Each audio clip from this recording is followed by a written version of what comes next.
For today, and it'll be our own Reverend Marsha Zimmerman. She was ordained back in 2005, and just a little note, a very special note to share with all of you. Marsha actually is the one that created the invocation, and based on the beautiful words and the meaning behind it, it was adopted. And thank you, Marsha, Reverend Marsha.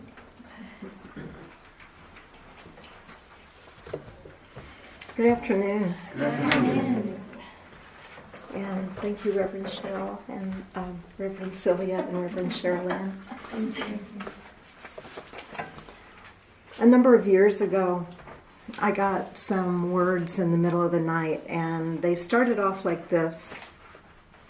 The world seems like such a complicated place, and yet it's so simple. Find your focus and stay there. Speak your truth, nurture your nature. It's your inner wisdom and your strength.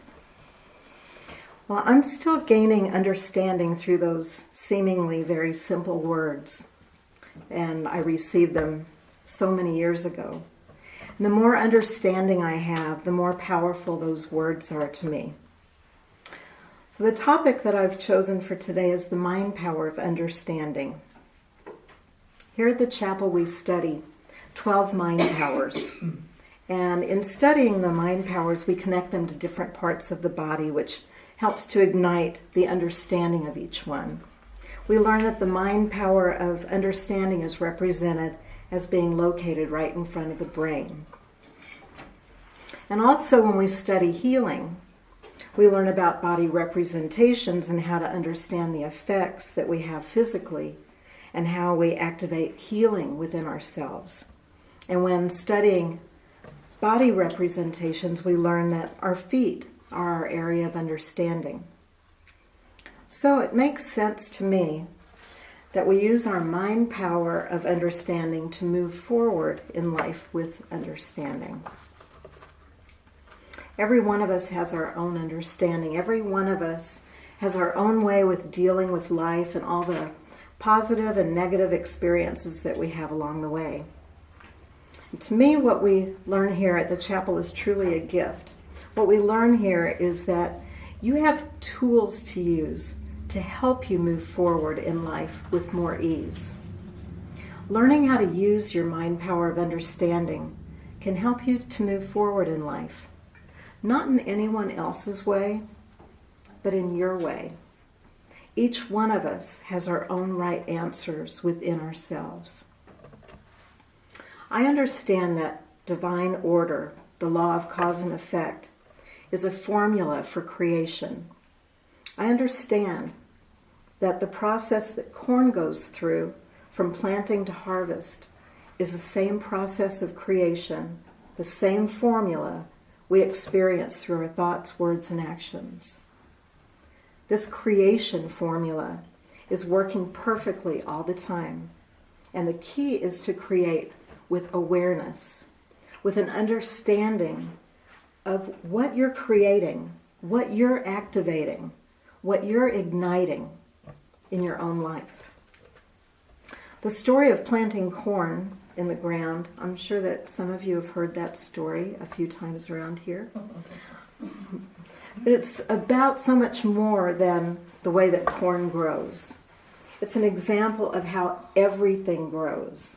It's an example of how thoughts grow, how ideas grow, how relationships grow, how emotions grow. Reminding yourself of the order of the process that corn goes through can help in analyzing, focusing on, and creating physical, emotional, and spiritual goals for yourself.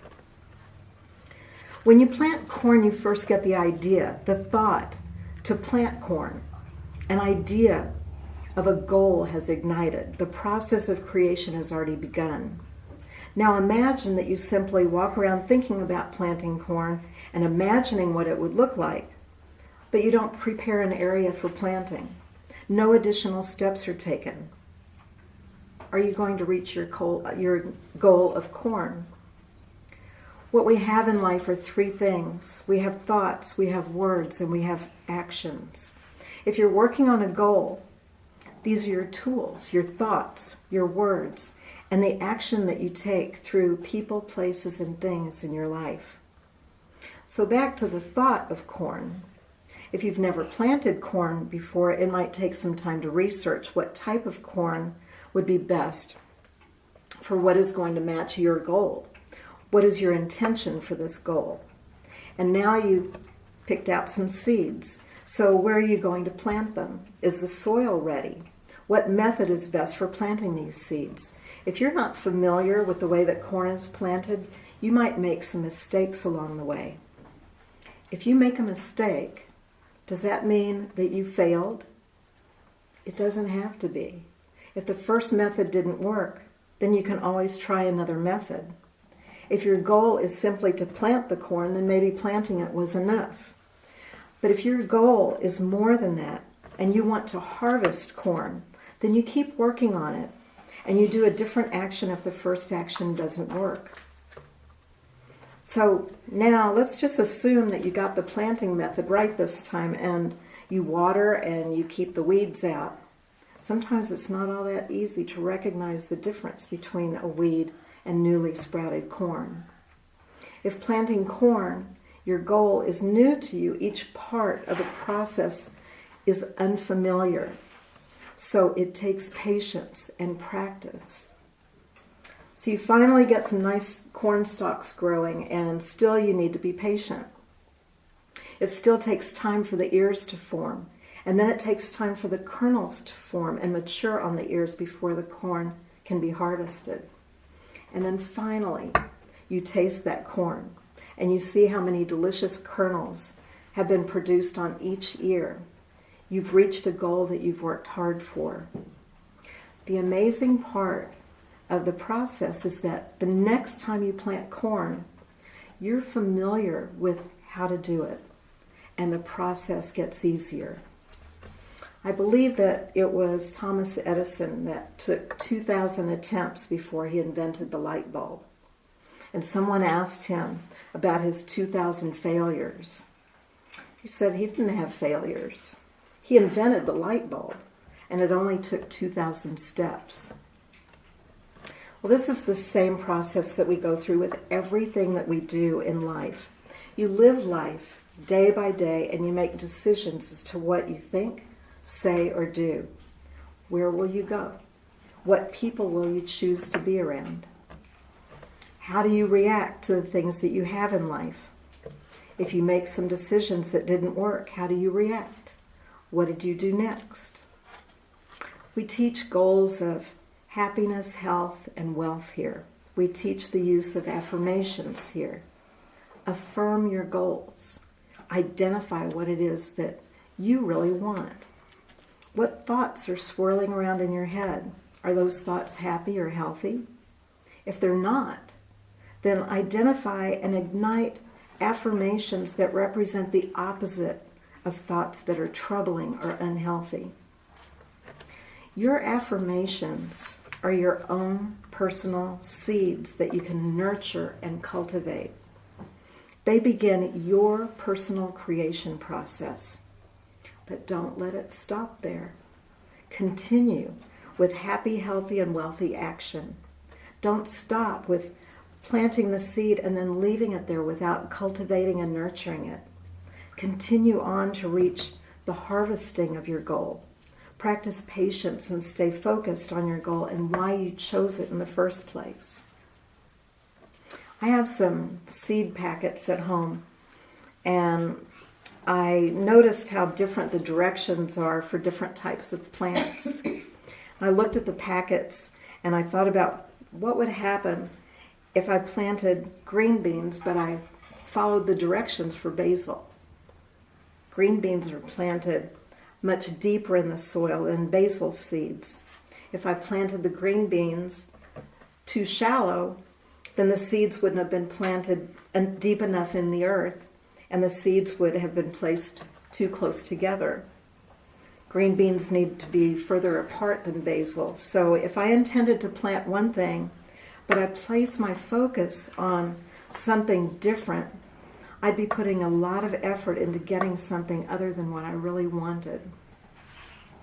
What if I took all those seed packets and I just opened them all up and just mixed them all up and just threw them anywhere in the garden? I wouldn't know what was vegetable, I wouldn't know what was weed, or how to properly care for each seedling as it came up. I'd be going through a lot of motions with no direction. But isn't that how it is with life sometimes? Things start happening, and when things are good, we think we're doing just great. But when things get tough, we sometimes wonder why these things keep happening. What if, as we move through life, we're planting one thing and we're following the directions for something else? For example, we know that we have thoughts, words, and actions. So what if I decide to think about happiness and say affirmations about happiness, but through my actions I keep going to places that make me feel unhappy, or I continually meet with people that make me unhappy? In that case, I'm not matching my actions to my words. I'm not walking my talk. I'm not following through with cultivating and nurturing my happiness. I can say I'm happy, healthy, and wealthy every day. Saying it is really powerful, and it's really helpful. If we say these things that are happy, healthy, and wealthy, we can begin to get ideas about actions that we can take to bring about those things. If you're wanting health, then what are you doing to promote a healthy lifestyle? If you're wanting wealth, what are you doing things to find work or to manage resources that will sustain the amount of wealth that you need in your life? Are you living within a reasonable budget for the amount of material substance that you have available? If I had all my thoughts, words, and actions of the past planted in nice little rows and labeled, I would have rows of things like my happy choices, my angry choices, my compassionate choices, my selfish choices, my healthy choices, my really unhealthy choices. And then I could simply just go down those rows and just pull out all the ones I don't want anymore. And I would just nurture and cultivate all the ones that I do want. And the truth is that we have lifetimes of experiences that are both positive and negative. And that's the way life is. So in life, we reap the harvest of all kinds of choices that we've made over many lifetimes. The totally amazing part is that if you open up your awareness of what you're creating today, then you're planting seeds for your future. What you have control of, what you have responsibility for, is what you decide to think, say, and do today.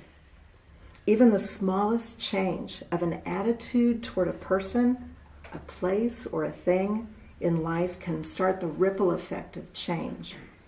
The smallest change in the words that you speak internally toward yourself can affect the words that you speak outwardly to others. Ignite your understanding of what an amazing, powerful creator you are. You are God within.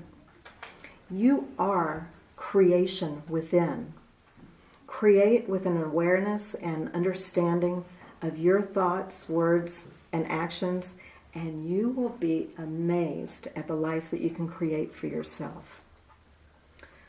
The world seems like such a complicated place, and yet it's oh so simple.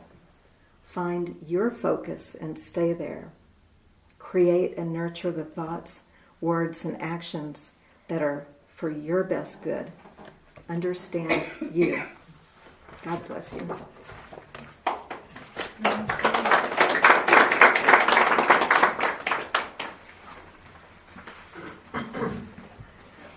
Thank you, Rev Marsha, for that beautiful and mindful reminder on the subject.